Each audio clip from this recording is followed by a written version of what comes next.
Right then, so hey guys, it's PSL here, and I'm here for part 16 in my Motorsport Manager Let's Play. And now, just to recap, obviously we're second in the constructor standings after a slightly worse than anticipated season. But we were doing alright come the end of the last episode. We were getting better results, and that was, well, I mean, it seemed to coincide with us getting Billy Dan in the team. As you can see, look at his driving stats in the 80s, whereas Virginia, her driving stats are significantly worse, yet she is quite comparable to Billy Dan in the race. And again, when we had Elena before that, Virginia was comparable to her. So Virginia really outperforming herself. And yeah, anyway, we're on to halfway in this season. Maryville, the next race. So yeah, let's just head on to that. Yeah, again, not really the qualifying session I was hoping for. Again, under the sponsor objective. And as you can see, 8th and 9th, out-qualified by both Pinasco, Sato Engineering, Harrianto, and worryingly, one Heaton Tech out-qualified us. And again, I tried multiple setups, but we just couldn't find any pace, which is quite worrying to say the least. Oh, okay then, so the safety car's out with 13 laps to go. Now, I don't know what to do here, because we were going to do a 3-stop strategy on the softs all the way, and there's no way the hards will last 10 laps. Let's say the safety car comes in at lap 10, the hards won't last 10 laps. So I think we may as well, this is a tough decision, but I think we may as well stay out, get track position, because there's some people on the hard tyres who have to pit anyway. So this should see us, yeah, Billy is in second just about, but he's going to be right up behind the he's going right up behind the Pinasco, so that's good. Kellogg's into 4th. She's actually ahead of one of the Pinascos. Yeah, and also, because the rain's coming in, and actually if the race gets delayed by a safety car, the rain could come in. I doubt it, but well, if the safety car was out for ages on end, like at the British Grand Prix, then then the rain could well come in time. No, the safety car's still staying out for another lap. I don't know what to do. I think, yeah, because I assume the safety car is coming in this lap, and I can't imagine the hard tyres doing 9 laps. Now, if the safety car is going to be sticking out for another couple of laps, then I would have gone out on the I would have come in for the hard tyres. No, I think everyone's going to have to come into the pits again anyway. Yeah, the safety car's in, and we're on the quick tyres. Everyone's going to have to be coming into the pits at some point. And actually, Dan's right up behind the Pinasco. There's a little battle between the front 3 going on, but actually no, this could turn to something quite interesting. Yeah, we're pulling away from the Sato Engineering, so that Pinasco, oh no, you're kidding, stormy conditions. So now that's actually helped out the Pinasco driver a lot, because now we're all gonna have to come in. Hopefully they do something stupid and don't come in. No, we're all coming in, but hang on, I think we have a quicker pit crew than the Pinasco team. Yes, we jumped the Pinasco guy in the pit stop, so it is a 1-2 for the moment. We may as well tell both of our guys to push, because the tyres have only got to do 3 laps. We come out 2nd and 3rd. There's a Sato Engineering driver who stayed out on the hard tyres. There's a Harrianto guy which is separating us from 40A. This race has got really interesting all of a sudden. So we're 11 seconds behind Pierce in the Sato Engineering, 11 seconds behind, and 3.5. I mean, well, 3.5 is less than that now, because we're right up behind him, and we're first and 3rd, 1st and 2nd. We're in the 1-2. The tyres have got tons of life left. Where's 40A? Well, both Pinascos are 5th and 7th, so we're going to massively outscore them. And wow, this race, through the safety car and through the weather conditions, it really has gone in our favour as we come around the last corner. Thank you, safety car. Thank you, rain. And wow, that rain came early, surely. I'm pretty certain. Because obviously, like, the game can say, oh, the rain will come in 5 minutes, but it can come earlier or later, and it just came a lot earlier, I think. And I think Pierce came 3rd on hard tyres. 48 came 4th. Schaffer 7th. What a race that was. That was a remarkable race. And we met the sponsor objective as well. That's done wonders for us in the constructor standings, I'm sure. We must be right up with Pinasco now. Yeah, I mean, Billy, Dan, and... Well, actually, wow, it's a good three-way scrap between Billy, Dan, Pierce, and Kellogg. Schaffer, right the way up there now, but now Fortier seems to be the #1 Penasco driver. Anyway, yeah, only 8 points behind. We were looking rubbish at the start of the season, but as I said, Billy, Dan's come in, and we just got a lot better, and hopefully, well, we should well win this now.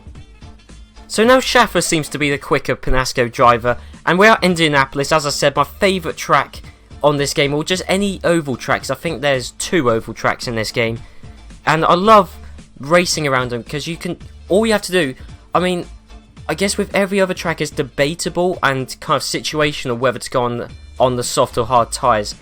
With any oval track, it's always better to go on the soft tyres. Well, I've always done well by going on the soft tyres all the time. Anyway, we're 4th and 7th, just missed out on the sponsor objective, but qualifying higher than usual, so that's good. I told you guys I love Indianapolis on this game, and this is why 1st and 4th, and Kellogg really starting to show her cracks. So is Dan, because Dan has been overtaken by Schaffer right at the end. Great. Well, look, Kellogg's about half a lap behind, and Kellogg's, I think she's only got 3 months left on her contract, and I think we are going to have to get rid of her because despite how well she's done, she is starting to just fall off compared to Dan at this point. And I think 2 good drivers would certainly be better than having 1 good driver and 1 driver who's surprisingly good. So anyway, we got 2nd and 4th, met the sponsor objective. Okay, Schaffer beat us right at the end. But, well, Fortier was behind, he was at the very highest 5th. Fortier down in 8th, so Penasco got 29 points, we got 30, so we did outscore them by 1 point this race, yeah. Considering we're almost out of debt, I think we are going to get rid of Virginia. It won't cost much to get rid of her, I don't think. No, only 288,000. And Virginia, she has been exceptionally well. The most surprising driver we've had. One of the best drivers we've had in terms of how good they've been for the tier that they're in. Honestly, Virginia have been one of the best. I mean, look, she's got 3 podiums just this season alone. 3 podiums, 85 points in total. The past, I think we've had her for a season. Yeah, we've had her for a season, and last season she was extraordinary, but unfortunately I think she's just got to the point where she's just not quite good enough anymore. So we're going to get rid of her, and we could get an experienced driver, but as you can see, look, there's experienced drivers. I mean, Wilson looks quite good, but I just feel like Jalen, because remember when we had Zachary Brett, and remember when we were going to get him in the car? And then he left us, didn't he, quite early. Jalen was in the academy then. He's still in the academy now, and he's 20, so he'll definitely be leaving soon. We're going to get him in, because he's not much worse than any other driver. Now, what I am going to do is, it was suggested, because again, part 16, this part, I am recording this early. I mean, I'm recording this only a day after the past 2 parts of my Motorsport Manager series. So I know again in part 13 someone suggested, you should do a driver 1, driver 2 structure for your team. And do you know what? It's a bit of a risk, but I think I'm going to do it. And he said to make the best driver the driver #1, so I think we're going to go for it. We're going to have Jalen as the driver #2. And hopefully the driver 1, driver 2 structure will work. Okay, so before we head on to race at Toronto, we got a press question from Racing Circus. Would you like to see a return to the days of more than 1 tyre manufacturer? Yeah, well, yes. That isn't actually going to happen in modern Formula 1 because the Pirellis... Well, look, I mean, the problem with F1 at the moment, or part of the problem, is Pirelli have been specifically instructed to make a tyre which has specific characteristics. They weren't told to make the best tyre they could. They were told to make a tyre that conforms to this characteristic. So if you were going to have a tyre war, you'd have to allow the tyres to be as good as they can, or give them restrictions. So yes, I would like a tyre war, because look, we have engine wars, we have chassis wars. Why don't we have tyre wars? I mean, it's all about developing technology, surely. So yes, I would like to see it, but considering the tyres that Pirelli have been told to make, if any other tyre manufacturer came in, they'd wipe the floor of Pirelli just because of Pirelli's obligation. So yes, but it's not going to happen. Well, okay, so the first race I've done this series with the driver 1, driver 2 structure, and I don't quite know what to make of it. Second and 9th, which is no surprise because the second you do a driver 1, driver 2 structure on this game, your driver number 1 is ridiculously fast, and your driver number 2 is kind of not really any point in them being there. And yeah, this has kind of proved that. Okay, so on the last lap of the race at Toronto, and Billy Dan, as you can see, a good 30 seconds ahead of the guy in second. Feedgale, I feel bad for him, the only driver this series who we just haven't even given a chance. He's been slowly over the course of this race making up positions. 6th is basically...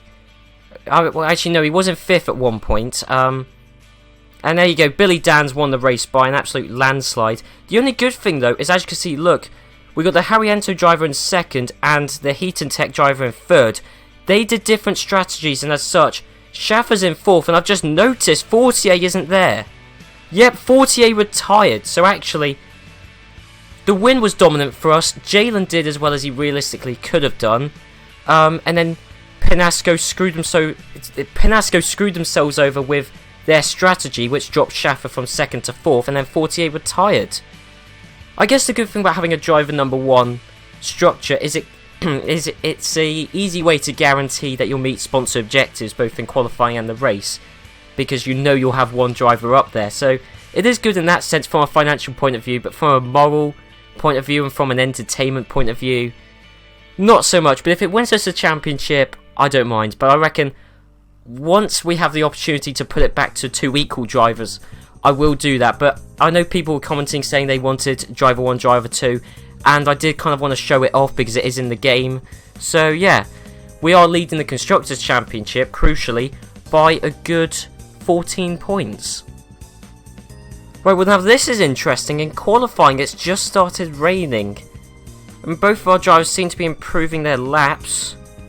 But no, Dan went slower, Feedgale went quicker, but I'm hoping that it means no one can beat Dan in qualifying.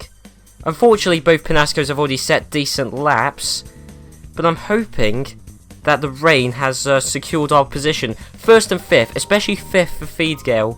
That will be really good, because then hopefully he can finish around there, because about 5th, 6th is pretty much where I'd expect for him to finish, with him listed as a driver number 2 in this game. So the session's ended. And yeah, there you go, got another 1.5 million. So again, this is the good thing about the driver 1-2 structure. And yeah, both Penascos up there, Sato Engineering up there. But yeah, I mean, actually, the other Sato Engineering is way down. Both Harriento cars are way down. I think they were just caught out by the weather. Oh, fantastic. Our driver number 2, Feedgale, he's just retired from the race. I assume in some kind of technical failure where it says he pulls into the pit lane to retire. I mean, it's lucky that it was Feedgale and not Dan, but that's still crucial points we're missing out on. Where's both Penascos? 3rd and 5th, yeah, so right now, yeah, okay, so at least it is Feedgale, but still, I mean, Feedgale, we need him to get the extra points, which allows us to outscore Penasco. Well, this has been an unbelievably boring race. As I said, the downside of the 1-2 structure is we're a minute ahead of both Penascos, but they're going to have to come into the pits again. We won't. And we're miles ahead, A, because of the driver 1 structure, and B, because, well, I spent the entire race on the soft tyres. And having said that, Dan is about to lap one of the Penasco drivers. He's about to lap Fortier. So if he does, yeah, he's just lapped Fortier. That means that Billy Dan has lapped everyone on the field. 20 laps into only a 22 lap race. Honestly, talk about an OP driver. Wow, I mean, but then again, he has been named the driver number 1, so there you go. And Billy Dan is going to come around the last corner, having lapped everyone on the field. He's going to come round to win at Liège, and wow, he lapped every single person on the field. That is the OP-ness of him being named the driver number 1. Both Penascos unfortunately took 2nd and 3rd, which means they've scored 33 points. Okay, so they have outscored us by 8 points. Again, 8 points. Feedgale could easily have got 8 points. Yep, Constructors' Championship, we're only 6 points ahead of Penasco. I mean, assuming we can get good reliability at the next race, it won't matter too much, but yeah, only 6 points ahead. I would like more of a buffer, really, than that. So the end of qualifying in Montpellier, and as you can see, we didn't take pole position, but we were only 1/10 off of taking pole position. As you can see, it's Xavier Stuyvesant, or I don't even want to try and guess how to pronounce the surname, but there you go. He's a Harrianto driver anyway, and we got second, so he missed out on the sponsor bonus, but as you can see, second and 10th, so not so good in qualifying. But look at Penasco, Fortier's third, and Schaffer's down in 14th. Now this is good for two reasons. A, we've out-qualified Penasco, but also, I don't normally care about the Drivers' Championship, but if you look at the Drivers' Championship, Schaffer, who's down in 14th, is leading the Drivers' Championship, and Billy Dan could easily take the Drivers' Championship off of Schaffer. Right, so now I think we might be caught out by conditions here, because as you can see, it started raining, but only slightly. Our tyres are going off. Now, last time we had a race where it started raining in the middle, we did alright, but that's only because we pitted in later than everyone else. Now we're going to be pitting in earlier, although the circle's just filled up, so I think we might be alright pitting in now. Loads of other people have come in. Billy's down into second, but the guy heads on hard tyres. Feedsgale's in 11th, so he may as well have retired at this point, but missed conditions, anything could happen. I mean, actually, Feedsgale was in between both Penasco drivers. Oh, he was? Hang on, he was. Oh no, Schaffer's actually lost a place. Alright, okay, so Feedsgale, yeah, look, as you can see, Feedsgale in between both Penasco drivers. Alright, so Penasco have really screwed this up. As you can see, Billy Dan coming up to lap everyone once again. Billy Dan, he's taken a win at Montpellier, and along with Feedsgale in 8th, he's right up behind Schaffer and Fortier. Actually, here's the guy directly behind both of them, although, well, he's now past Fortier. And in fact, I think he might pass Schaffer. Oh, right, our tyres are in much better condition than Schaffer. Well, than everyone else's, really, that's why. Right, and last time, I thought we were going to be pitting in too early. But no, we've pitted in later once again, and once again it's helped us, as Feedsgale on the last lap has passed Fortier. Didn't quite pass Schaffer, but, oh, that's basically secured our win in the Constructors' Championship then. Yeah, and we've got another 1.6 million for our trouble. Yeah, I mean, look, at actually a slightly different podium with a Harrianto and Sato Engineering driver there. So, yeah, 1st and 7th in the end. And now Billy Dan has taken the lead of the Drivers' Championship with one race left to go. Feedsgale down in 11th, but of course he's only done. I think that was his 3rd race, I think? Can't remember, but anyway. Constructors' Championship, yeah, we're 25 points ahead. So, basically, I won't do the full maths, but basically, if Billy Dan wins the next race, then Penasco can't do anything, regardless of where Feedsgale comes or anything. Basically, we're pretty good as long as Billy Dan, I'd say, comes in at least the top 2. Okay, so once again, we're ending the season at Aberdeen, and once again, it's raining in Aberdeen, just like in the previous season. Carlos Schaffer has taken pole position, which is worrying because, well, he is Billy Dan's pretty much only championship contender, in the Drivers' Championship at least. We qualify 5th and 15th, a great day for us, to be honest. Well, I mean, and again, we could still throw away the Constructors' Championship. We did, I think, it was either our 1st or 2nd season we ever did this series. I'm pretty certain we threw away the Constructors' Championship at the last race of the season. In a similar tight and twisty track like this. God, I'm having flashbacks, but oh, and heavy rain due to come in 31 minutes into the race, so that could actually affect the race. So, sit rep, Dan is in 3rd, now the pit stops have all shaken out. Feedsgale is 9th, things aren't looking too good. Both Fortier's up ahead, but, both Penasco's up ahead, but Fortier is, he's done some weird strategy, pitted on like the 3rd lap, so his tyres have had it. So he'll be dropping down the order. Sammy's will be in 2nd. There you go. We're now in 2nd. Oh no, we just passed him out on track. I don't know what to do. I kind of hope the rain comes, but right now... Oh, right now I think we'd be okay if it stayed like this. 2nd and 8, how many points would that get us? That would get us 22. 22, I think that'd be enough. I mean, at 48, he's only down in 7th. Well, he's all the way down in 7th, so that's good. Yeah, I kind of hope the rain doesn't come, actually. Or it wouldn't make any difference at this point, because everyone would be in the same boat. Okay, the rain's come. Oh, I changed my mind. I don't want the rain. Oh, Dan just went past the pits. We could have told him to come in then. Screw it. We'll tell him to come in on the wet tyres. Okay, so Feedsgale's coming in. So he's going to be... oh, no. There's no one else coming in. Well, Dan's decided not to come in. That's probably the best decision ever. Although, hang on. So Dan's decided not to come in. Okay, we'll just cancel the order then. Feedsgale is making up places. He's up into 11th. See if he can recover. Actually, we'll tell him to push. We may as well. Oh, no. This is getting tense. So, Schaffer's won. So, he scored 25 points.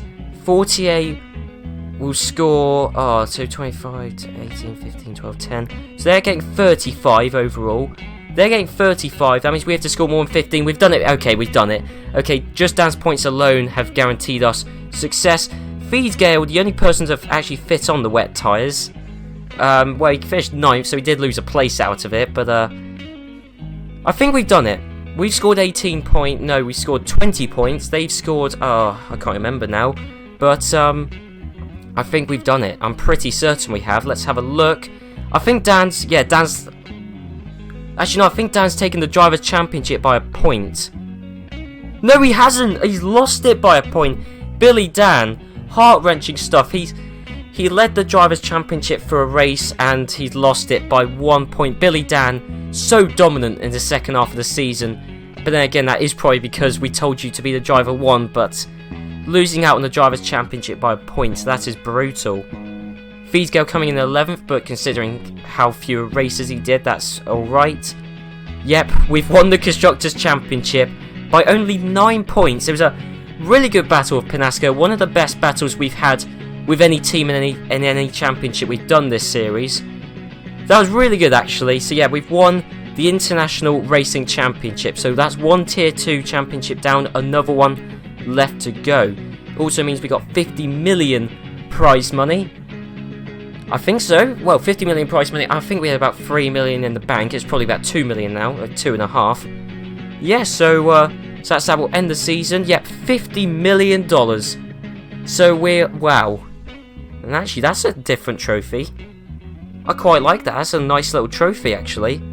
And we can now move up to Tier 1, but as always, we're going to win every championship. We're just going to wipe the floor with everyone. So we'll do the Continental Super Cup. I'll try and fit that all into one episode. So it will either be a very long episode, or each race will be covered very briefly. But yeah, we'll do the Continental Super Cup. And if we won the previous championship, we should well win this one. And we'll be making some changes next time. I mean, look, our head of design, his contract's run out. Head of aerodynamics, we'll probably get a new one of them at some point. Yeah. So we got 50 million. I'll probably... How much are upgrades on this? 23 million. We could get the upgrades going for this, which will help us at the end of this championship and also set us up for Tier 1. So yeah, be sure to let me know, guys, what I should spend my money on. I'll probably get at least one of these because they're 23 million. And again, it will be setting up the groundwork for when we move into Tier 1. But what about young drivers? 14 million. So it's 14 million to upgrade at once, 39 million to upgrade it all the way. So, well, anyway, yeah, be sure to let me know, guys, what I should do in the comments, because obviously, this is the last episode I'm pre-recording, and I'll go through and read all of your comments over the past 3 episodes, over what I should spend my money on, over any changes to team identity, which be sure to leave that down in the comments if you do have any suggestions, and of course, anything about the world of motorsport as a whole. I will be reading that and probably talking to you guys in the comments if anything interesting has happened in the world of motorsport. So yeah, guys, I'll see you then.